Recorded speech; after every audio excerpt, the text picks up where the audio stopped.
Welcome to Spark in the Spiral, a podcast where ADHD meets creativity and we have empowering conversations that celebrate neurodivergence. Whether you're chasing your dreams, building a career, or just trying to survive the dopamine drought, this is your space to laugh, learn, and find the spark in your own spiral. Hello, friends. Welcome to episode 6 of Spark in the Spiral podcast. Today's episode is going to be really different from the previous episode.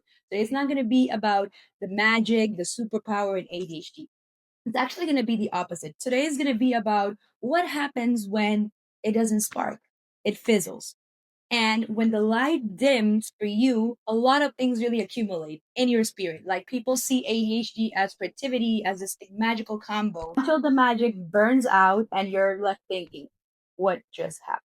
Today's episode is when the spiral breaks you. In other words, how to rebuild stronger.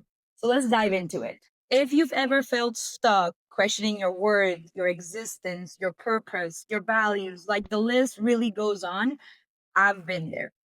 And this episode is for those who, when you're in your very low points, you feel broken, you feel like the world's falling apart, and what's your true attribute to this world? And piece by piece, you actually start again. There was a time a couple of years ago, it was post pandemic, where I was working on a huge project.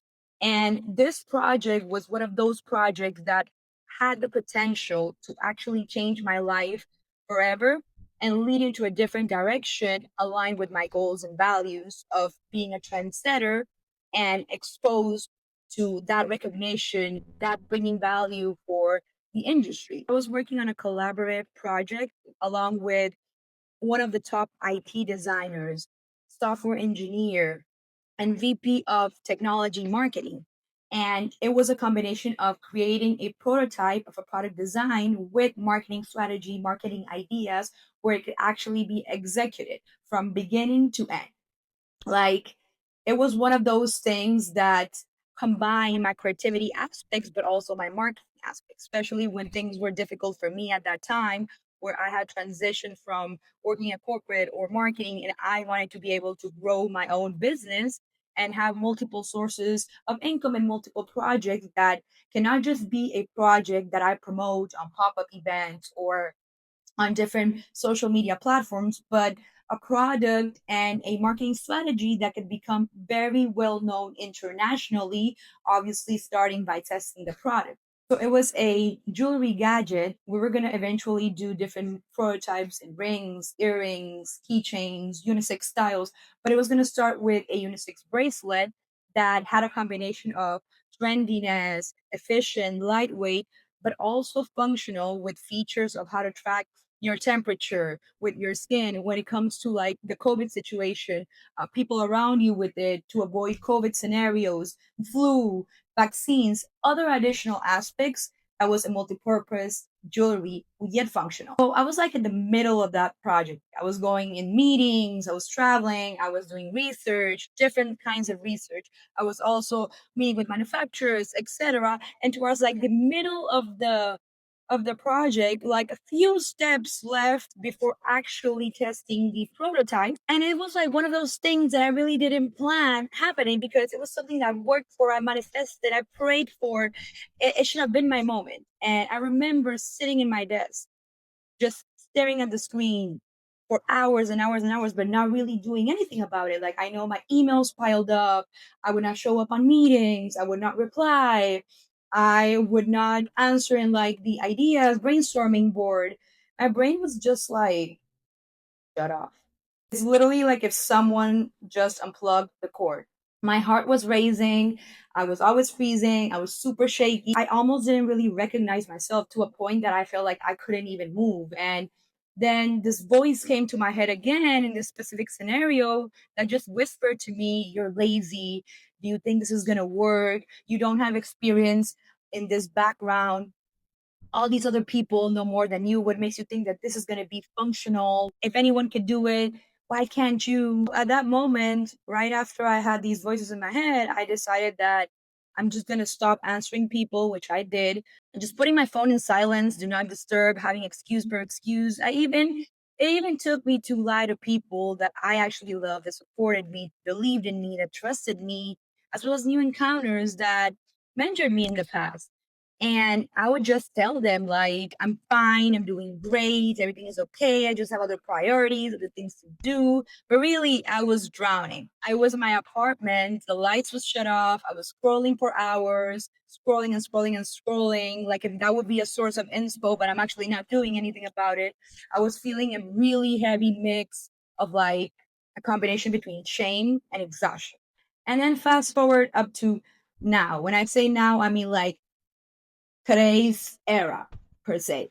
I had a coach, which I kind of still do, which I deeply admire, respect, and everything along those lines. And thanks to her, I feel like I am here where I am in many aspects and doing this podcast, executing other elements to be able to improve my skill sets in camera, whether that's in college doing my master's, whether it's in my career, whether it's in my business, whether it is in my podcast, which is bringing value to my listeners.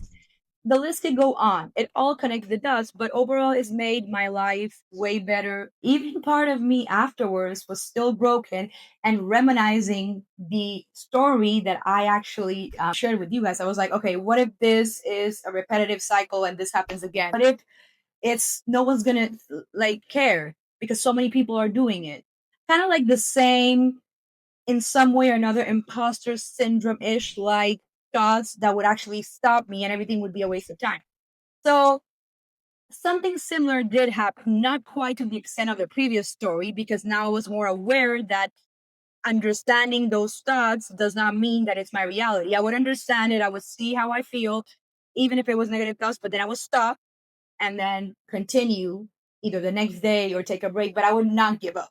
That's the biggest difference. The experience of it all and the whole journey since day one has helped me overcome that in many steps, but also internally to understand what to take and what not to take.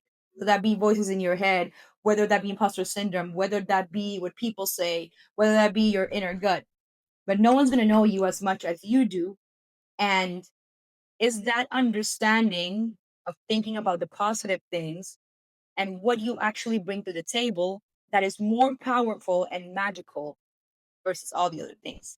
But here's the part that I never really said out loud. A lot of times the spiral felt that it was so dark I couldn't even like see the edges anymore, up and down. But then here's another story, and I feel like this really was the change of it all.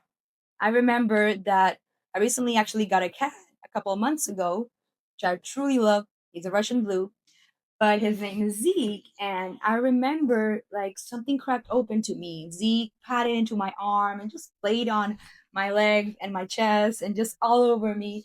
And with no judgment, no expectations, not begging for food, not begging for anything, nothing. Just there. Just weight, warm, and presence. That's all it was. For the first time in many, many months or many, many weeks, I cried. Like I sobbed. It felt like a release. It was more than enough to remind me I'm still here. I'm still good enough. I'm still great. I still have potential. I'm still unique. All of these things. I have everything it takes to be great. Period. No buts, no what ifs. I have everything to be great. It took something as small as that with so much meaning and it just clicked. And it was just that one small reminder that even broken things and even mistakes are still alive. And that was enough for me to climb. Here I am. And ADHD brains, like we run on dopamine. Like we chase it like if it was oxygen. But then that chase eventually runs out. And when overstimulation turns into depression, the crash is pretty brutal. That's why our spirals don't feel like I'm tired. They feel like I don't exist. Having that said, here's what clawing my way out and understanding deeply the science of ADHD taught me. Number one, micro reset. It was feeling his fur and warm body against mine with no expectation. It reminded me to be present. For you, it might be something different. It might be something like stepping outside barefoot, feeling the ground under your feet, or perhaps writing or journaling a messy sentence. The point is telling your nervous system you still exist. Number two, reframe failure. This is more changing the way I talk to myself and having that shift in mindset. Because eventually, if you talk to yourself negatively, that's gonna reciprocate into your results. So for me, it was like I had to stop thinking like I'm broken, I'm unworthy, I can't do this. Instead, I would tell myself, brain hit capacity. I need to recharge, I need to pause, I need a transition. That one reframe turned shame into compassion. Number three, creative release. Sometimes I would find myself at 2 a.m.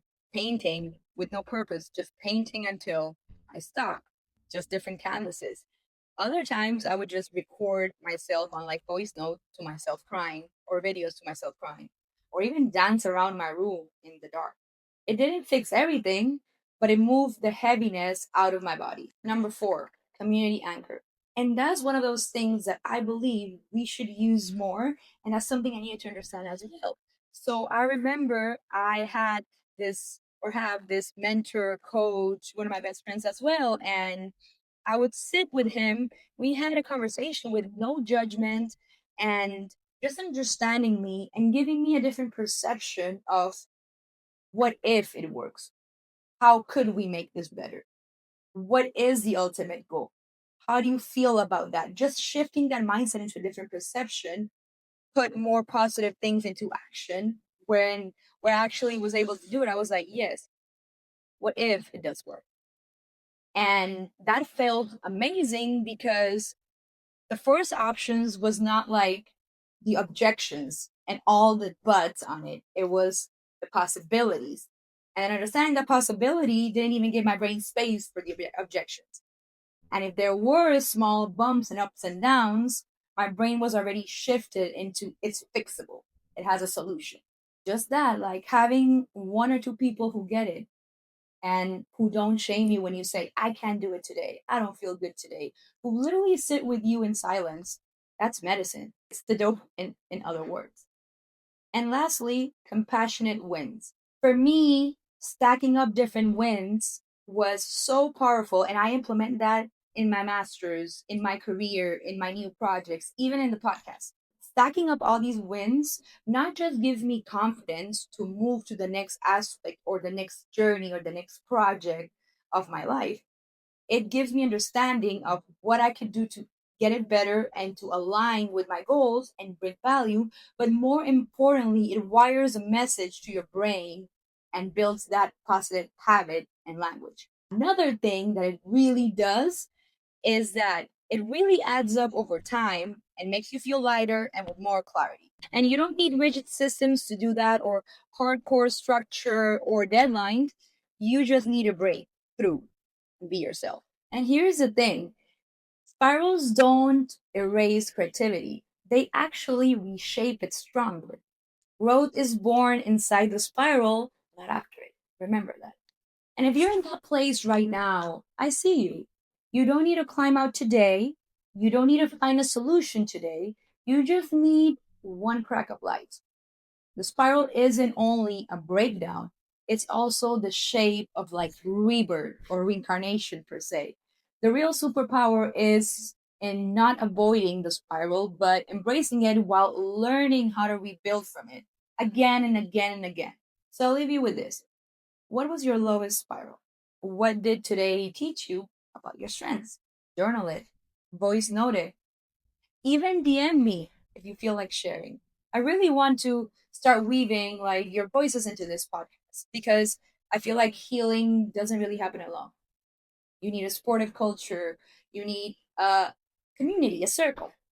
We're not broken people at the end of the day. We're creative forces just learning to hold both the crash and the comeback.